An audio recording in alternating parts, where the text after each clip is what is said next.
I'm Tammy Kolda, an applied mathematician, and this is Unlocking LaTeX Graphics. On this channel, I present tutorials on using TikZ and PGF plots. The videos on this channel are based on my book, Unlocking LaTeX Graphics, as well as some bonus materials. Today, we're finishing a two-part series where we recreate the famous transformer model architecture diagram from the paper Attention is All You Need. I include a link to the original paper in the LaTeX code and in the show notes. In part one, we laid out all the nodes and checked that they are generally positioned in the same way as the original graphic. If you haven't seen part one, you may want to go back and watch that first. Today, we focus primarily on the connections, including some tricky ones that branch off of other connections.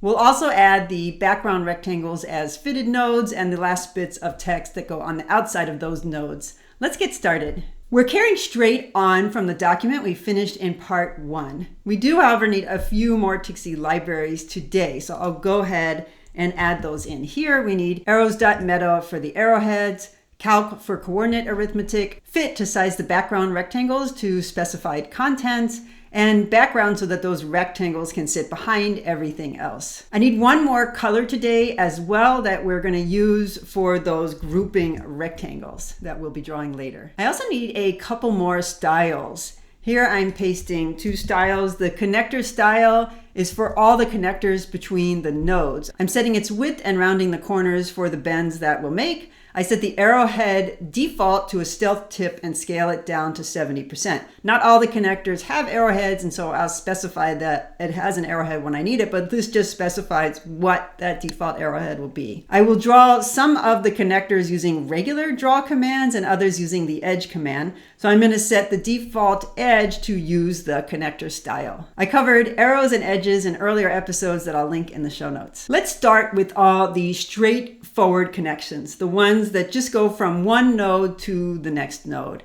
As a reminder, all the nodes have names, which I'll flash up here as a reminder. Then I can use edges to connect pairs of named nodes. For those that need explicit arrowheads, I add the dash greater than key in the edge options.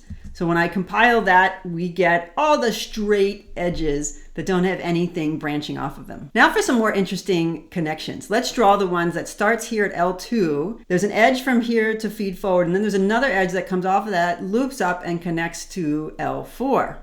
So what I've done here is I'm first drawing the edge from L2 to L3, and I'm adding a coordinate at the midway point named L2, L3. Then I draw a connector starting from that point and then heading 2.3 centimeters to the left and then connecting to L4.west via the bar dash operator, which means it makes a 90-degree turn. I'm also going to add a coordinate on that branch called LL, which I'm putting onto the midpoint, and I'll show you where that appears in a moment. And I'm going to use that later when I size the background rectangle. And I should note, when I say the midway on one of these right turn connectors, it automatically goes to the turn itself.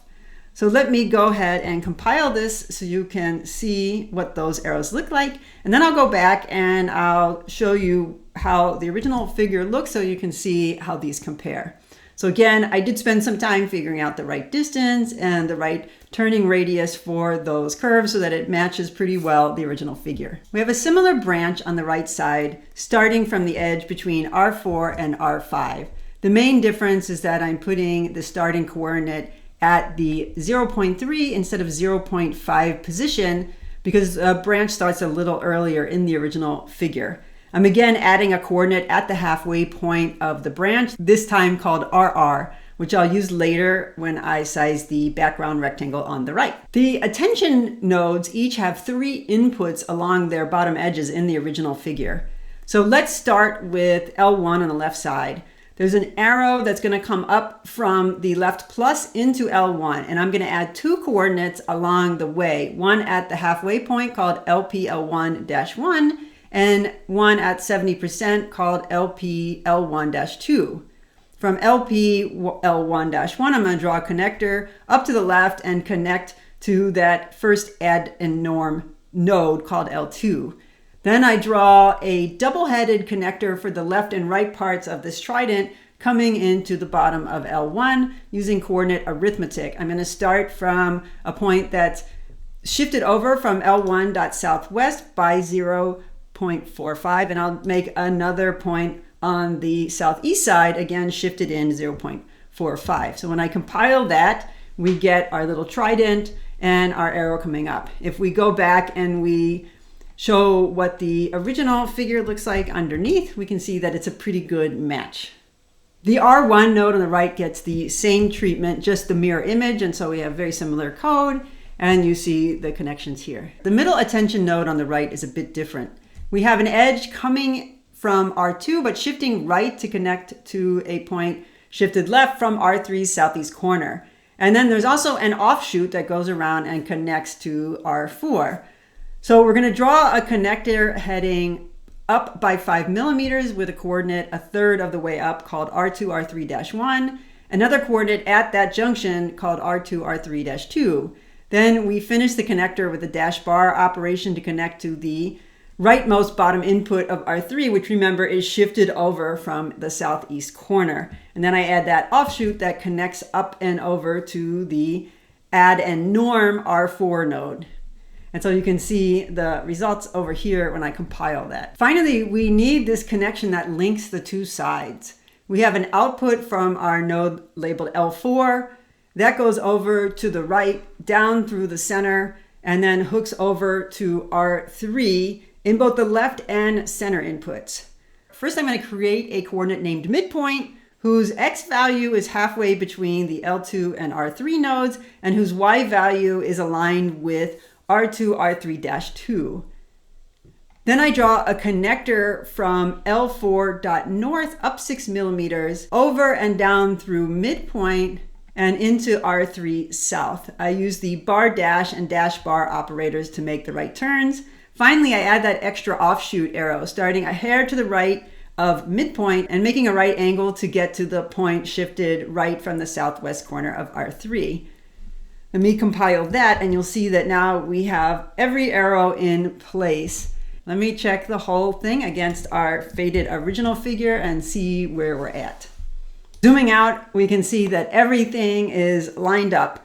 And that looks great so far. We just need to get those boxes drawn in the background and those two last bits of text, the end times. Next, we need to wrap the left and right groups of nodes inside rectangles, which are drawn behind everything else and sized to fit the contents. To do this, we're going to use the TikZ fit library, which draws a node size to enclose a specified set of node coordinates. I open a scope on the background layer. I'm also setting it so that every node is using this common equals group setting.